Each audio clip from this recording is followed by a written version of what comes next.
Sir ये क्या पूरा मामला है 100 मीटर का? 3 बिलियन ईयर्स ऑफ इरोशन के बाद क्या हुआ है कि आपके सिर्फ कुछ स्टब्स, आउटक्रॉप्स बचे हुए हैं। सर ये भी कहा जा रहा है कि सिर्फ 0.19% जो एनवायरनमेंट मिनिस्टर हैं हमारे वो कह रहे हैं वही एरिया माइनिंग के लिए यूज़ हो सकता है।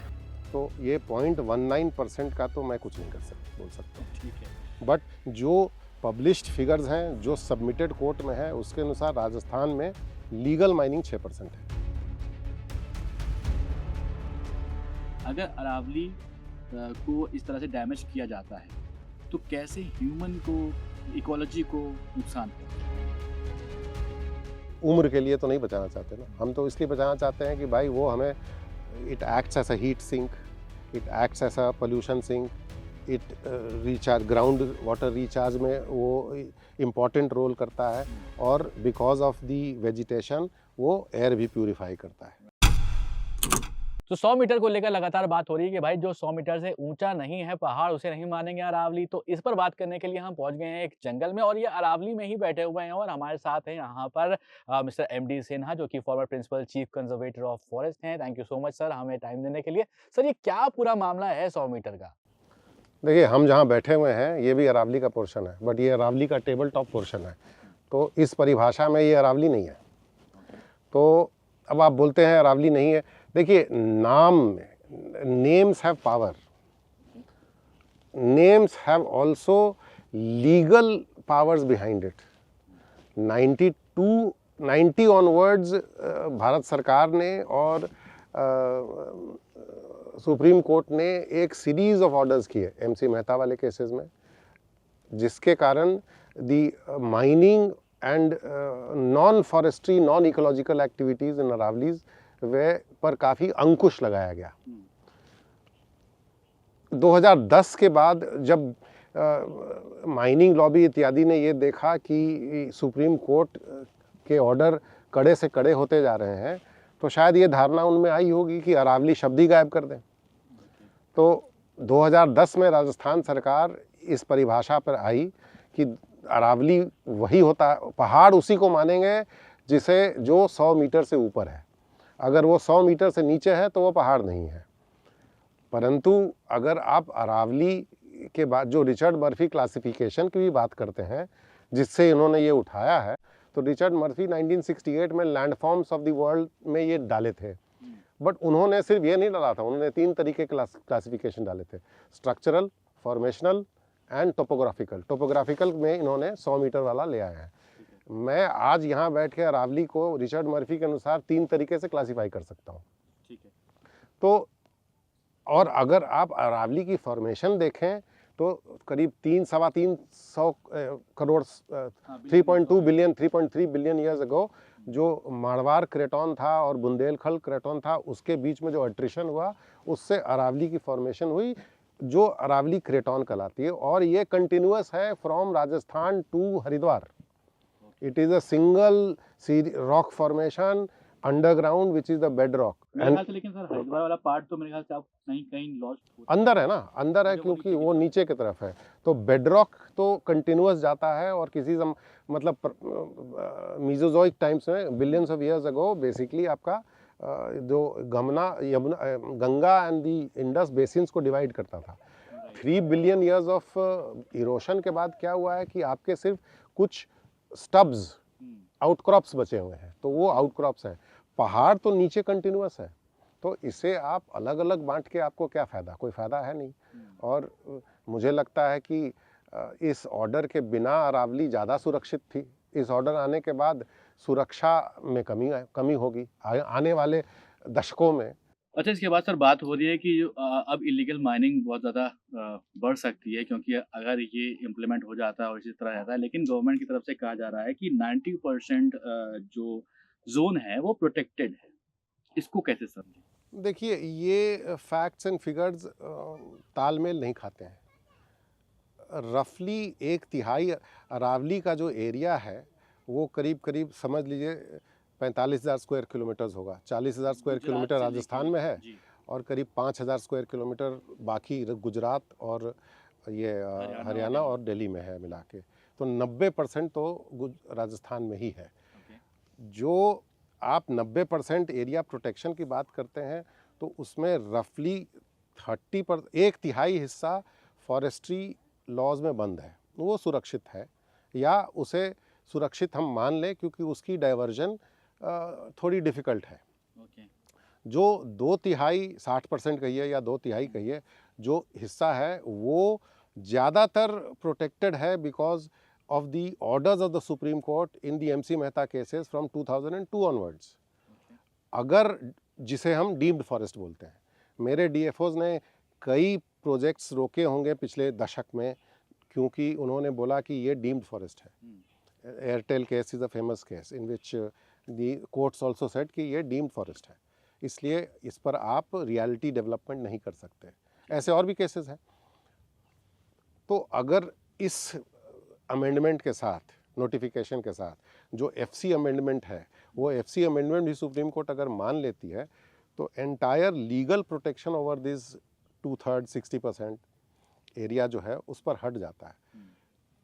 इसका मतलब ये नहीं कि प्रलय कल ही आ जाएगा, बट इस लीगल प्रोटेक्शन खत्म हो जाएगा। तो कल अगर कोई फॉरेस्ट मतलब ऑफिसर आप फ्री हो गए कि हाँ, कुछ भी कर सकते हो उसके हाँ ऊपर उसमें आप। कुछ कर सकते हैं। अगर आपको माइनिंग करनी है तो माइनिंग के आप अपनी एप्लीकेशन लगाएं, ड्यू प्रोसेस फॉलो करें, आपको रोका नहीं जा सकता। आज के डेट में जैसे मैंने एयरटेल वाले केस बताया। माइनिंग पर सर ये भी कहा जा रहा है कि सिर्फ 0.19% जो एनवायरनमेंट मिनिस्टर है हमारे वो कह रहे हैं वही एरिया माइनिंग के लिए यूज हो सकता है। देखिए ऐसा है? स्टैटिस्टिक्स जो है ना हाँ। वो बहुत अच्छी चीज़ होती है। ओके। मैं आपको एक उदाहरण देता हूँ। जी। हरियाणा का फिगर आप निकालिएगा तो वो बोलेंगे 3.6% फॉरेस्ट है, मगर उस स्टैटिस्टिक्स को पढ़िएगा तो एक्चुअली 2% ही फॉरेस्ट है। तो ये प्रश्न है। अब जो वो 0.19% की बात कर रहे हैं, उन्होंने शायद 15 जिलों का पूरा क्षेत्र ले लिया। जो एफएसआई ने डेटा दिया है, एफएसआई भारत सरकार की संस्था ही है, उन्होंने जो कोर्ट में सबमिट किया है वो राजस्थान का सबमिट किया है कि अरावली क्षेत्र 40,000 स्क्वायर किलोमीटर है। 1.25 लाख या 1,39,000 उन्होंने नहीं लिखा है। तो हम तो उसी पर जाएंगे जो कोर्ट में सबमिटेड है भारत सरकार द्वारा। साथ साथ राजस्थान सरकार ने भी कोर्ट में सबमिट कर रखा है कि हम लोग 2,339 स्क्वायर किलोमीटर में माइनिंग कर रहे हैं, जिसे हम बढ़ा के 4,000 स्क्वायर किलोमीटर में करना चाहते हैं। तो आप 2,339 ही ले लीजिए जो उन्होंने रिटर्न में सबमिट किया हुआ है, तो that is 6% of the area. तो ये 0.19% का तो मैं कुछ नहीं बोल सकता हूँ। ठीक है। बट जो पब्लिश्ड फिगर्स हैं, जो सबमिटेड कोर्ट में है, उसके अनुसार राजस्थान में लीगल माइनिंग 6% है। ओके। अच्छा, माइनिंग के लिए आपसे समझना चाहेंगे बट कि प्रश्न देखिए ऐसा है कि माइनिंग हम लोग बोल रहे हैं, राइट। सब जगह माइनिंग का प्रॉब्लम नहीं है। जैसे गुड़गांव, फरीदाबाद करिए, जयपुर की बात करिए तो reality firms are the prime movers. There is a lot of convergence here of the interests of the reality firms as well as the mining firms. चलिए, अच्छा बेसिकली इसको समझने की कोशिश करते हैं आम भाषा में कि अगर मान लीजिए अरावली ख़त्म हो जाता है, मतलब अभी तो नहीं कहना ऐसा सही नहीं है कि अभी हो जाएगा कल को हो जाएगा, इसके लिए भी टाइम लगेगा, क्योंकि जो डेटा बताता है वो बताता है कि 1975 के बाद से अगर अभी तक देखें तो आप मेरे ख्याल से 8% के आसपास पहाड़ ख़त्म हुए हैं, और ये जो प्रोबेबिलिटी लगाई गई है 2059 तक लगाई है कि 20-22% और ख़त्म हो सकता है। तो आपको क्या लगता है कि अगर अरावली को इस तरह से डैमेज किया जाता है तो कैसे ह्यूमन को, इकोलॉजी को नुकसान पहुंचता है? देखिए आप और मैं आम जनता है, हम अरावली या शिवालिक से किसी पहाड़ को क्यों बचाना चाहते हैं? उसके इकोलॉजिकल फंक्शंस के लिए ना, उसके हाइट के लिए, उसके टोपोग्राफी के लिए, उसकी उम्र के लिए तो नहीं बचाना चाहते ना। हम तो इसलिए बचाना चाहते हैं कि भाई वो हमें, it acts as a heat sink, it acts as a pollution sink, it recharge, ground water recharge में वो इम्पॉर्टेंट रोल करता है, और बिकॉज ऑफ दी वेजिटेशन वो एयर भी प्यूरिफाई करता है। तो बेसिकली इन इकोलॉजिकल सर्विसेज के लिए हम बचाना चाहते हैं अरावलीज को। और इस इकोसिस्टम को, एक ये संपूर्ण इकोसिस्टम है, जो गुजरात से लेके स्प्रेड होके वहाँ तक है, जो अरावली के गांव में विलेजेस रहते हैं उन्हें अच्छी तरह से पता है कि ये पहाड़ ख़त्म होगा तो मेरा कुआं सूख जाएगा। पानी तो हम शहरी लोगों को तो आप बोल सकते हैं ना कि पानी खरीद के पी लो, पानी हाँ, खत्म हो वो जाएगा, आजकल पानी खरीद के पी लो, आजकल वो भी चलता है, है जो कि किसी नहीं? ने पूछा कि पानी कहाँ से आता है, बोले नल से आता है।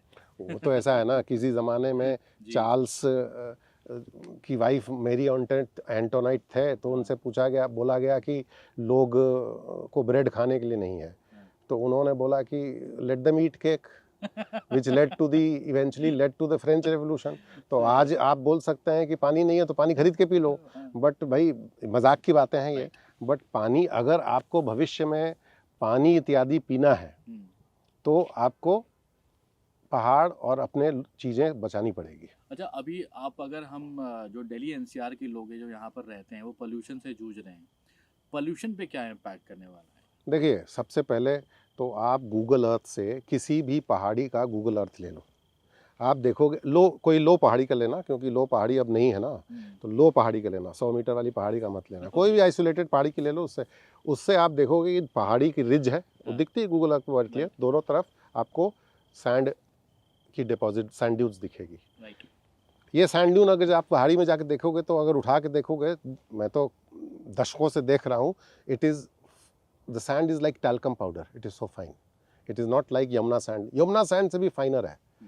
तो क्या होता है कि जब हवा बहती है, थार से आती है हवा, तो जो रिज को स्ट्राइक करती है तो उसका गतिविधि कम होती है, तो सैंड डिपॉजिट हो जाता है। ओवर द ईयर्स ये सैंड डिपॉजिट होता गया है।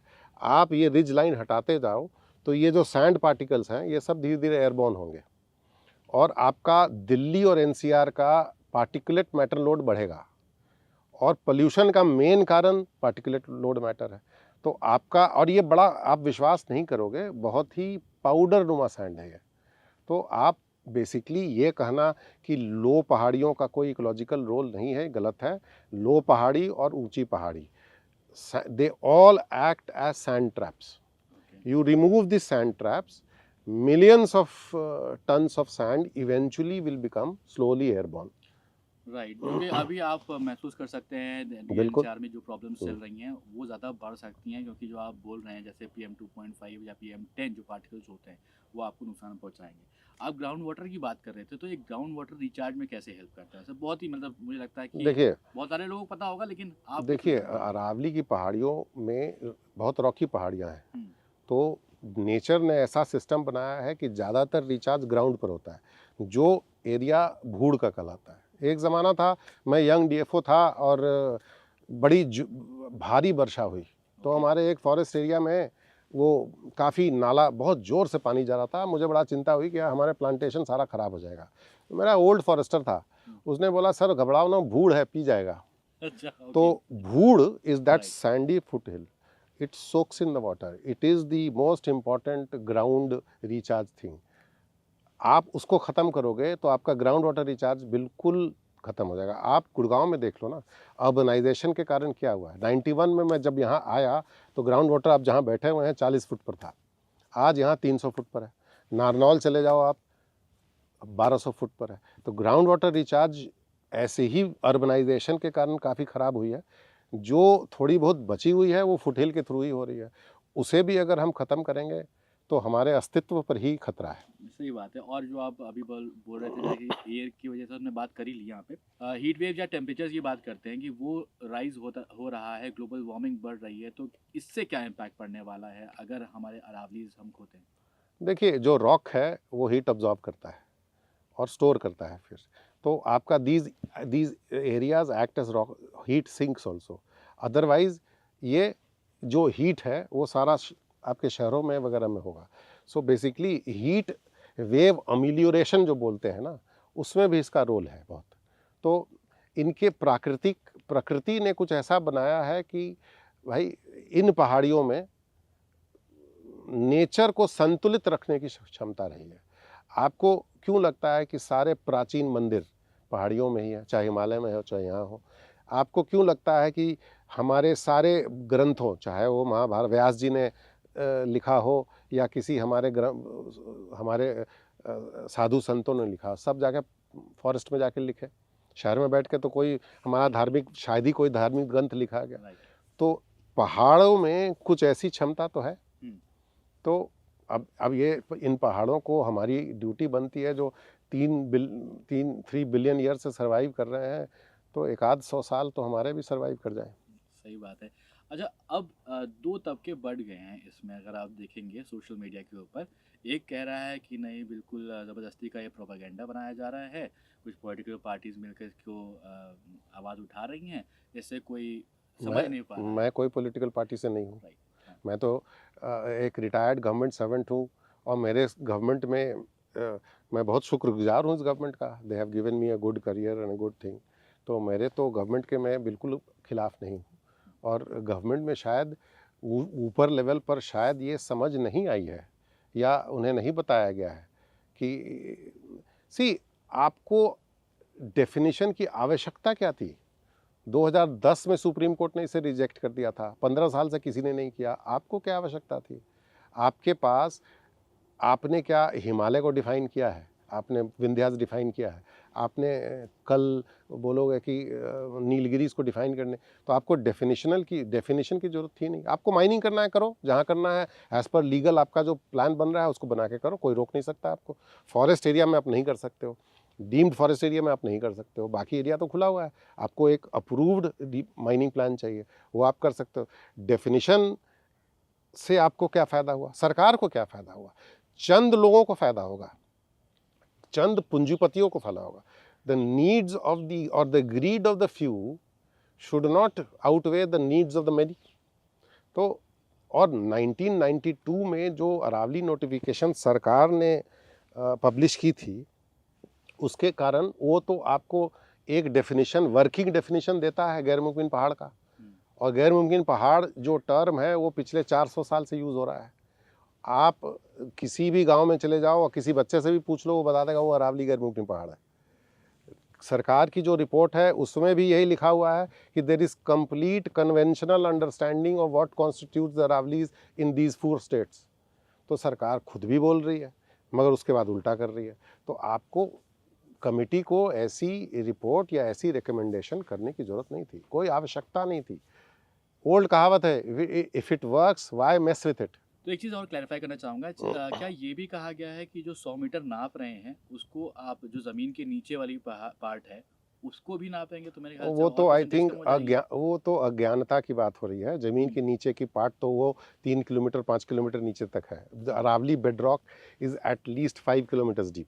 ओके, तो उसको अगर आप लीजिएगा तो कोई पहाड़, सब पहाड़ 5 किलोमीटर से ऊपर के निकलेंगे। ओके, वो तो नहीं पता इन्हें, हाँ, है कि नहीं। जो भूड़ है, जो सैंडी है, वो basically sand dunation, the last period of sand dunation was about 4000 years अगो।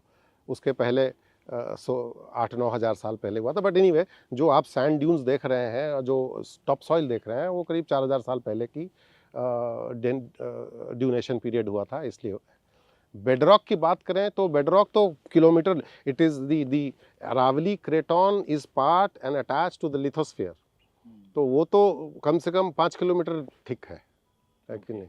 तो तो वो तो क्राइटेरिया आएगा तो कोई पहाड़ नहीं छूटता, सब 5 किलोमीटर से ऊपर है। अच्छा, यहीं पे हुँ, क्लैरिफ़िकेशन और हुँ। लेते हैं, क्योंकि आप पिछले कई टाइम से फ़ॉरेस्ट में काम कर रहे हैं और एक अच्छी पोज़ीशन पे रहे हैं।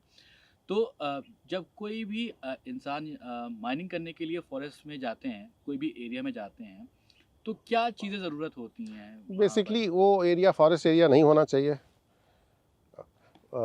और बेसिकली ओनरशिप गवर्नमेंट की होनी चाहिए। माइनिंग राइट्स, मिनरल राइट तो गवर्नमेंट की होती है। तो प्लस आपको माइनिंग प्लान अप्रूव कराना पड़ता है सरकार से, जो डीजी माइंस करता है। और उसमें आपको ये सब बताना पड़ता है कि कोई इकोलॉजिकल डैमेज नहीं होगा। आप उस एरिया को जब छोड़ेंगे तो वैसा ही छोड़ के जाएंगे जैसा वो पहले था। Thank you so much sir. तो देखिए, पूरा मामला हमने यहाँ पे समझने की कोशिश करी है कि भाई अरावली क्यों इम्पोर्टेंट है हमारे लिए। तो आपको भी समझ में आया होगा कि अगर आप दिल्ली एनसीआर में हैं और या फिर आप किसी और देश के हिस्से में हैं या फिर नॉर्थ इंडिया के किसी और हिस्से में हैं, वहाँ पर जो पॉल्यूशन से प्रॉब्लम हो रही है लोगों को, वो क्यों हो रही है। अगर अरावली जाता है यहाँ पर डेवलपमेंट के लिए, तो आपको समझ में आएगा कि आने वाले सालों में ये प्रॉब्लम जो है, ग्राउंड वाटर नीचे जा रहा है, ये प्रॉब्लम बढ़ेगी। साथ-साथ जो आप पॉल्यूशन की बात करते हैं, जो डिज़र्टिफ़िकेशन है, जो थार डेज़र्ट है, वहाँ से जो धूल भरी आँधियाँ हैं, वो आप तक पहुँचने लगेंगी, दिल्ली तक पहुँचने लगेंगी, उत्तराखंड तक पहुँचने लगेंगी, यहाँ तक कि हिमालय तक पहुँचने लगेंगी। क्या कहेंगे आप? कमेंट करके बताइएगा कि अरावली को बचाना है या फिर नहीं।